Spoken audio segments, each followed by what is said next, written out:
Hello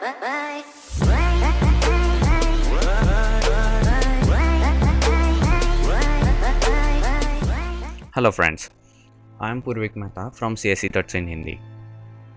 और ये series है जावा पे, जिसका ये टॉपिक है एक्सेप्शंस हैंडलिंग।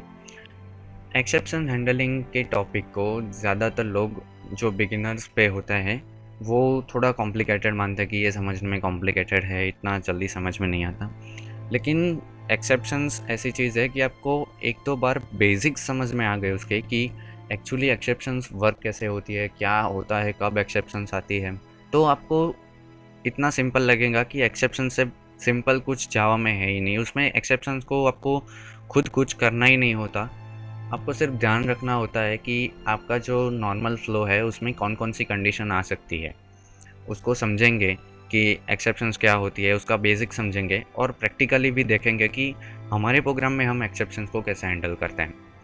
तो पहले समझते हैं कि एक्सेप्शंस क्या होते हैं। तो एक्सेप्शंस वो होता है जो अनवांटेड, हमारे जो नॉर्मल फ्लो है प्रोग्राम का उससे हटकर कोई अनवांटेड कंडीशन आ जाती है कि जो नॉर्मल फ्लो नहीं है उस पर्टिकुलर प्रोग्राम का। फॉर एग्ज़ाम्पल, आप किसी शॉपिंग साइट से शॉपिंग कर रहे हैं और आपको लास्ट में पेमेंट करना है।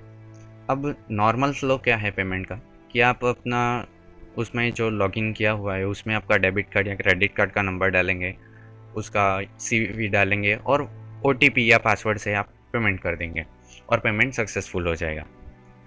लेकिन हर बार ये पॉसिबल नहीं है। उसमें ये नॉर्मल फ्लो हुआ कि आपने नंबर डाला, OTP डाला और सक्सेसफुल हो गया। लेकिन उसमें भी कई सारी अनवांटेड चीज़ें हो सकती है। जैसे सपोज़ मान लीजिए आप पेमेंट कर रहे हैं, आप में बैलेंस सफिशिएंट है, लेकिन आपका इंटरनेट कनेक्शन डाउन हो गया OTP डाल देने के बाद। तब क्या? तो तब ये नहीं होना चाहिए कि आपका आधा पैसा ट्रांसफ़र हो जाए और आधा नहीं होना चाहिए। ये सब नहीं होना चाहिए। या तो पैसे पूरे ट्रांसफ़र होने चाहिए, या तो हमें प्रोग्राम एटलीस्ट रिस्पॉन्स करना चाहिए कि और इंटरनेट इज़ डाउन और समथिंग एल्स। तो उसे हम परफेक्ट सिस्टम कहते हैं कि अनवांटेड जितने भी सारी सिचुएशंस होती है उसमें प्रॉपर रिस्पॉन्स होना चाहिए। अब और एक कोई एग्जांपल हम ले सकते हैं कि आप ऐसे ही पेमेंट कर रहे हैं लेकिन सफिशिएंट बैलेंस आपके अकाउंट में नहीं है उस चीज़ को ख़रीदने के लिए, तो आप OTP भी डाल देंगे, लेकिन OTP डाल देने के बाद भी आपका पेमेंट नहीं होना चाहिए क्योंकि आपके अकाउंट में सफिशिएंट बैलेंस नहीं है। तो वो भी हमें ध्यान रखना पड़ता है कि माइनस में तो नहीं हो जाना चाहिए ना हमारे अकाउंट में। सपोज़ 400 रुपये की चीज़ है और आपका अकाउंट बैलेंस 300 रुपये है, तो -100 तो आपका बैलेंस नहीं हो सकता। तो वो सब जो अनवांटेड चीज़ होती है जो अफेक्ट करती है प्रोग्राम को, तो वो हमें ध्यान रखनी पड़ती है और जिसे ही एक्सेप्शंस कहा गया है। अगर सिंपल लैंग्वेज में कहें, हम मैथ्स में हम सभी को पता है कि किसी भी नंबर को हम 0 से डिवाइड नहीं कर सकते, क्योंकि अगर किसी नंबर को 0 से डिवाइड करोगे तो वो इनफाइनाइट हो जाता है। तो उस टाइम पे हमें हमारा जो प्रोग्राम है वो प्रॉपर रिस्पॉन्स देना चाहिए, ये नहीं कि कोई अनवांटेड एरर आके बंद हो जाए। तो अब कई लोगों को क्वेश्चन होता है कि जब हमें पता है कि हम 0 से डिवाइड नहीं कर सकते तो हम 0 से डिवाइड करेंगे ही क्यों? सही बात है, आप 0 से खुद तो डिवाइड नहीं करेंगे, लेकिन कई सारी कंडीशंस होती है। जैसे मान लीजिए आपने कोई दो वेरिएबल बनाए हैं x और y, और दोनों में सपोज़ मान लीजिए आपने 5 असाइन किया हुआ है। अब यहाँ पर आप मान लीजिए ये यूज़र इंटर करवा रहे हैं, चलो मान लीजिए हमें भी यहीं पर भी कुछ भी नहीं देना, हम यूज़र से लेंगे। अब मान लीजिए आप यहाँ पे कोई वेरिएबल बना रहे हैं z, जिसमें आप डाल रहे हैं x - y। ये मैं एग्जांपल के लिए दिखा रहा हूँ कि ऐसा कब हो सकता है। और यहाँ पर आंसर में हम करेंगे x / z। ऐसी कोई भी फार्मूला हो सकती है, हमारा प्रोग्राम है, हमारी जो रिक्वायरमेंट है उसके हिसाब से फार्मूला लगते हैं। तो x और y की वैल्यू मान लीजिए, सपोज़ इसकी वैल्यू आई 5 और y की वैल्यू भी आई 5, तो 5 - 5 z तो 0 हो जाएगा। हमने जानबूझकर यहाँ कुछ 0 नहीं किया है, लेकिन कंडीशन ऐसी बन रही है कि z की वैल्यू 0 हो रही है और हम x को 0 से डिवाइड कर रहे हैं, z से कर रहे हैं मतलब 0 से डिवाइड कर रहे हैं। तो ये जो लाइन है वो हमारे प्रोग्राम को रोक देगी, क्योंकि हमने तो हमारे प्रोग्राम में हमारा जो जावा का कंपाइलर है उसे बताया ही नहीं है कि ऐसी कंडीशन आए तो क्या करना है। तो वो हमें एक्सेप्शन ला के रख देगा कि डिवाइड बाय ज़ीरो एक्सेप्शन, जिसे एरिथमेटिक एक्सेप्शंस कहा जाता है। तो ये होती है एक्सेप्शन। तो पहले ये देखते हैं कि ये जो हमने समझा, तो एक्सेप्शंस कितनी टाइप की होती है। तो एक्सेप्शंस दो टाइप की होती है, एक होती है चेक एक्सेप्शंस और दूसरी होती है अनचेक एक्सेप्शंस। तो इन दोनों में फ़र्क क्या है? जो चेक एक्सेप्शंस होती है वो कंपाइल टाइम पे आती है। तो ध्यान से समझिए इसे। A checked exception is an exception that occur at compile time. जब आप जावा सी लिख के प्रोग्राम को कंपाइल करते हैं तब जो एरर आती है उसे चेक एक्सेप्शन कहते हैं। इसलिए also call as compile time exception, इसलिए इसे कंपाइल टाइम एक्सेप्शन भी कहा जाता है, चेक एक्सेप्शन को। So this exceptions can not simply be ignore at the time of compilation, क्योंकि ये आपकी प्रोग्राम की एरर होती है जिससे आपको कंट्रोल कंपाइल पे इग्नोर उसे नहीं कर सकते। जैसे मान लीजिए आप किसी फाइल को ओपन करवा रहे हैं हमारे प्रोग्राम में एफ ओपन करके, तो आप जब फाइल ओपन करवा रहे हैं हो सकता है वो फाइल एग्जिस्ट ही ना करती हो। तो ये जो एक्सेप्शन होता है उसे चेक एक्सेप्शन कहते हैं, क्योंकि अगर आप फाइल ओपन ही नहीं होगी तो उसमें आप रीड राइट ऑपरेशन कैसे करेंगे। सपोज मान लीजिए आप कोई फाइल रीड करना चाहते हैं और आपने उसका नाम दिया हुआ है, लेकिन बाय चांस अगर वो फाइल डिलीट हो गई है तो वो फाइल ओपन ही नहीं होगी, तो वो तो कंपाइल टाइम पे ही आ रहा है, क्योंकि कंपाइलर को फाइल मिलेगी ही नहीं, तो वो रीड कैसे करेगा उसमें से। तो उसे कहते हैं चेक एक्सेप्शन, कि कंपाइल टाइम पे आने वाले एक्सेप्शन। दूसरे हैं अनचेक एक्सेप्शन। तो अनचेक एक्सेप्शन क्या है कि ये रन टाइम पे आता है। मतलब चेक में क्या था कि जावा सी करके आप जो कंपाइल करते तब एक्सेप्शन आते थे, उसे चेक एक्सेप्शन कहते थे। ये रन टाइम एक्सेप्शन है। मतलब क्या, कंपाइल टाइम पे ये एरर नहीं देगा कुछ, ना तो एक्सेप्शन देगा, ये रन टाइम पे देगा। मतलब कि आपने कंपाइल कर देने के बाद आप ऐसे जब लिखते हैं जावा और हमारी जो क्लास का नाम होता है वो, तो जावा क्लास नेम करके जब हम रन करते हैं प्रोग्राम, तब जो एक्सेप्शन आती है उसे रन टाइम एक्सेप्शन या अनचेक एक्सेप्शन कहते हैं। तो ये कैसे हो सकते हैं? जिसमें हम लॉजिकल एरर करते हैं हमारे प्रोग्राम में, सिंटैक्स की कोई एरर नहीं होती। सिंटैक्स की अगर हुई तो उसे कंपाइल टाइम कहा जाता है और वो चेक एक्सेप्शन में आ जाएगी। लेकिन हम हमारे लॉजिक में गलती कर देते हैं।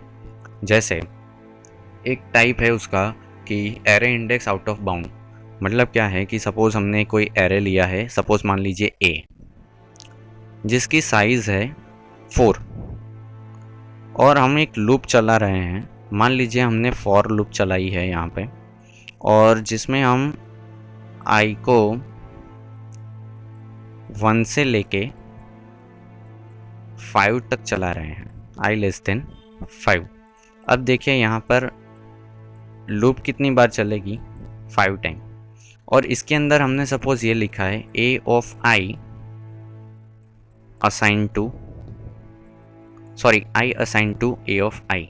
मतलब आई की वैल्यू है वो ए ऑफ आई में चली जाएगी। अब इसमें होगा क्या कि जब आई की वैल्यू 1 है तो ए ऑफ 1 उसकी वैल्यू हो जाएगी 1, क्योंकि आई असाइन किया है। ए ऑफ 2 की हो जाएगी 2, ए ऑफ 3 की हो जाएगी 3, ए ऑफ 4 की हो जाएगी 4। लेकिन ए ऑफ 5 पॉसिबल ही नहीं है, क्योंकि यहाँ पर हमने जब डिक्लेयर किया तब उसकी साइज़ दी थी 4। तो यहाँ पर 5 पॉसिबल ही नहीं है, और जबकि हम उसके में असाइन करने की कोशिश कर रहे हैं तो उसे एक्सेप्शन कहा जाता है। और वो array index out of bound exception कहा जाता है उस एक्सेप्शन को। आप खुद ट्राई कर सकते हैं कि आप एक एरे लीजिए और उसमें इस तरह से ये कोड लिखे, तो आपको एरर जनरेट हो एक्सेप्शन जनरेट होगा, जो होगा array index out of bound. ये सब हम नेक्स्ट वीडियो में प्रैक्टिकली भी देखने वाले हैं। मैं सिर्फ आपको चेक और अनचेक एक्सेप्शन समझाने के लिए ये एग्जांपल दे रहा हूँ कि इस तरह की जो हमारी लॉजिकल एरर होती है, उस तरह की जो एक्सेप्शंस आते हैं उसे हम अनचेक एक्सेप्शन कहते हैं। और दूसरा एक पॉइंट हमें हमेशा ध्यान रखना चाहिए, कुछ लोग मिसगाइड होते हैं इस बारे में कि एरर्स और एक्सेप्शन सब एक ही होता है, जबकि दोनों में काफ़ी डिफरेंस है। एरर आप खुद कंट्रोल नहीं कर सकते। जब प्रोग्राम हम लिखते हैं तो आप डायरेक्टली खुद जानबूझ के तो कोई एरर करेंगे नहीं। तो यहाँ पर उसी के बारे में लिखा गया है कि दिस आर नॉट एक्सेप्शंस, मतलब एरर्स कोई एक्सेप्शंस नहीं है, but problem that arise beyond the control of the user और द प्रोग्रामर। अब मान लीजिए आपने किसी कोई डेटा को स्टैक में या क्यू में रखा हुआ है और स्टैक बाई चांस ओवरफ्लो हो जाता है, तो उसमें तो प्रोग्रामर कुछ नहीं कर सकता ना, क्योंकि स्टैक ओवरफ्लो हो रहा है। तो वो एरर जनरेट होती है कि जिस पे आपका कंट्रोल नहीं होता। जबकि एक्सेप्शंस में क्या है कि वो अनवांटेड इंटरप्ट्स है कि आपका नॉर्मल फ्लो से हटकर कोई और चीज़ होती है जिसका आपको ध्यान रखना है, तो वो एक्सेप्शंस है।